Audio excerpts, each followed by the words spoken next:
Are you ready to block? Here are 10 games to play if you love Minecraft but want to try something new.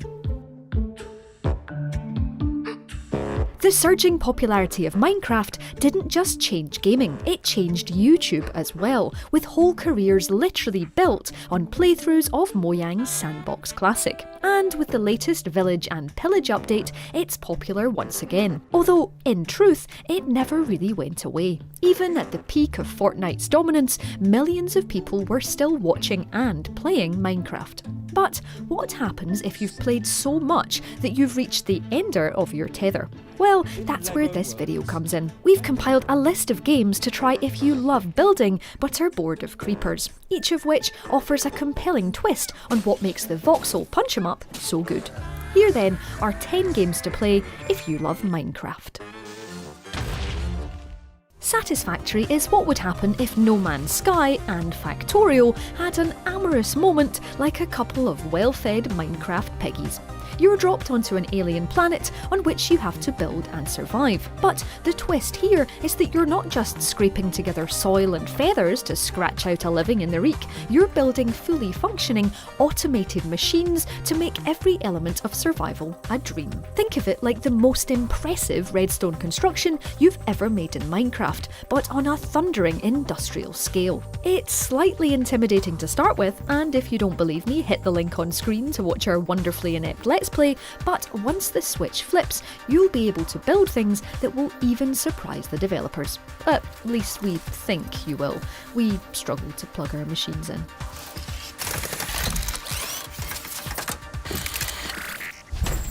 If there's one rule when making a video about games like Minecraft, it's that you have to include Terraria. It's basically in the YouTube Code of Conduct. And the reason for that is a slightly challenging one. It's because, really, Terraria isn't like Minecraft at all. I mean, there are similarities, a day-night cycle, building, monsters and a simple art style, but in practice, it's a broader, more challenging game with an absurd level of depth. So the message here is that if you like the concept of Minecraft, the crafting, the creativity, the constant sense of discovery, then Terraria is that, but more so. It's the sort of game that you start playing during the day, then fall into a state of panic when you realise it's 4 AM and you haven't moved for hours. And if you're still not convinced, just check out the Steam feedback. 230,000 overwhelmingly positive reviews can't be wrong, can they?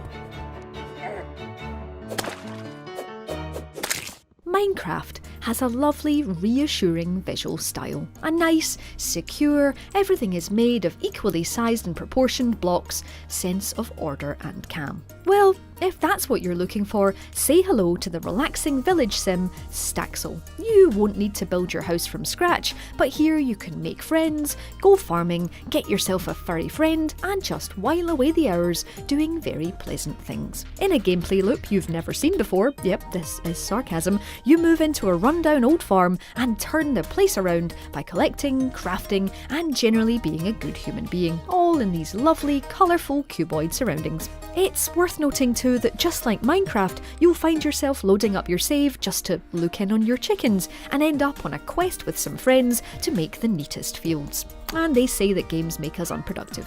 For all the reasons that that's not the case, hit the link on screen now. Stardew Valley long-timers have seen things. They have a specific look in their eyes when they see mayonnaise in the real world just innocently sitting on the supermarket shelf. No one knows how many eggs it took to get there, how many long days of making sure that there was enough grass planted to make the hay to feed the chickens. No one understands the work that had to go into crafting the perfect chicken coop, the funds that had to be raised from fruit and vegetables to buy each and every feathery egg layer.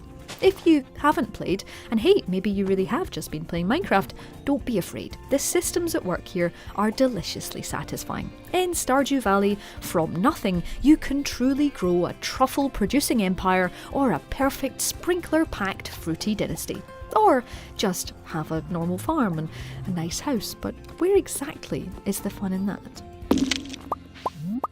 No Man's Sky's near-endless universe of ray guns, spaceships and robots who look like vending machines might not at first glance remind you of Mojang's voxel blockbuster. But the updated version of No Man's Sky has two important things in common with Minecraft: survivability-ness and buildability-ness. Yes, those are words that I've just made up. When it comes to staying alive, No Man's Sky feels like a vibrant, changeable version of Minecraft, where every planet you land on can challenge you in a different way. It has the same satisfying resource grind, but you'll need to respond to your changing needs in an agile, reactive way. And by that I mean shoot different types of rock. And while you might not be able to build scale recreations of the Millennium Falcon, the raft of creative upgrades here that have dropped since release mean you can create your ideal intergalactic outpost on the planet of your choice, even if you immediately forget where you built it. Well, and now with the No Man's Sky Beyond update, there are even more reasons to return.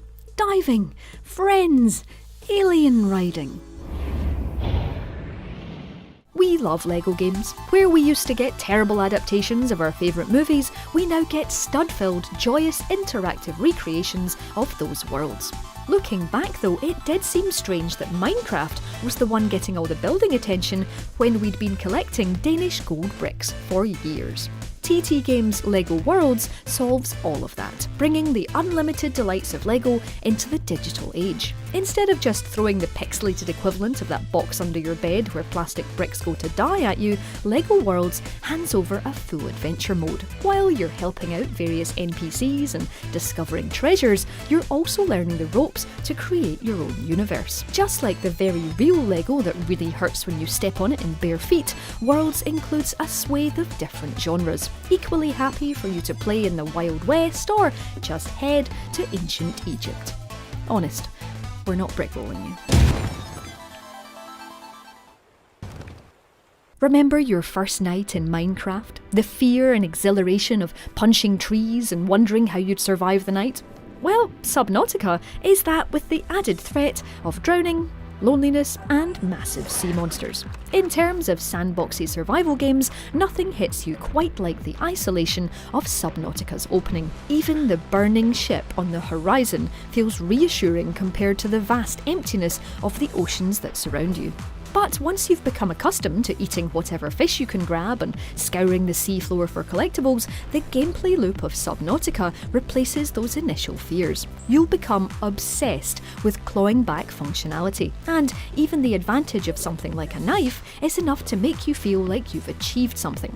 And it's gorgeous to boot, or should that be Das Boot? Anyway, a vibrant, explosive seascape of crisp corals and mysterious flora. The only thing missing is a commentary from Sir David Attenborough himself. For our next entry, it's time to leave the seabed behind and aim for the stars. Astroneer takes that survive and build 'em up feeling to outer space and does it in beautiful style. You might be gently worrying about where to find some oxygen for your next venture out into the unknown regions of a planet, but every screen looks like it should be printed and framed, or, at least put on your fridge. When you become stranded on an unknown world, the first thing you'll want to build in Astroneer is a home base. But where you might be content with just 4 mud walls to keep the creepers out in Minecraft, that just won't do where no one can hear you scream about not having enough generators. For at least your first tens of hours, chances are you'll be venturing out into the magnificent open world just to squirrel resources into your backpack and turn them into a fully powered mega space home to call your own. With a chilled pace and those gorgeous visuals, Astroneer is an interplanetary delight. Just like the best games like Stardew that we crafted out of bits of my brain and some string last week, Forager is one of those experiences that's going to steal your time. In vast chunks, like pieces of rock or coal or ore. The grind here is real, but when it's so pleasantly disguised, what's not to like? Forager sees you start off on a relatively small island, destroying everything in sight and crafting your time away before unlocking new islands and doing the same thing all over again, but it's not not just building things. There are puzzles to solve, people to meet, and a whole stack of murderous dungeons to survive when the whole wholesome farming and crafting thing gets that little bit too much. Like Minecraft, Forager is just gentle enough when you want it to be, but if you fancy battling to the death with your newly hewn weaponry and skills, this cartoony top-down world is a little more satisfying than just hewing at a giant blocky spider and hoping it dies first.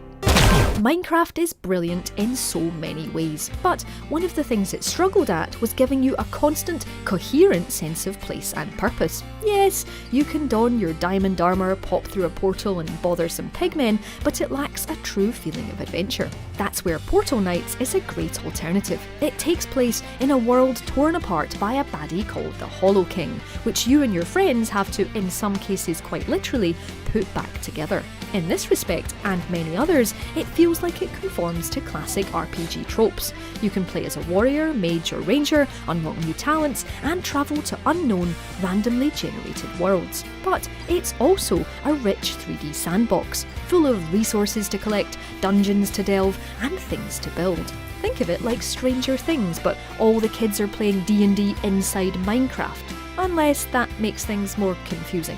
In which case, just give Portal Knights a try for yourself. Yes, good. Ta-da! So that's 10 alternatives to Minecraft to save you grabbing your pickaxe for the millionth time. Let us know if we've missed any of your favourites in the comments below, drop us a like if you enjoyed this list, and don't forget to subscribe to THY for more videos just like this one. If you do already subscribe, hit that notification bell and you'll never miss a feature again.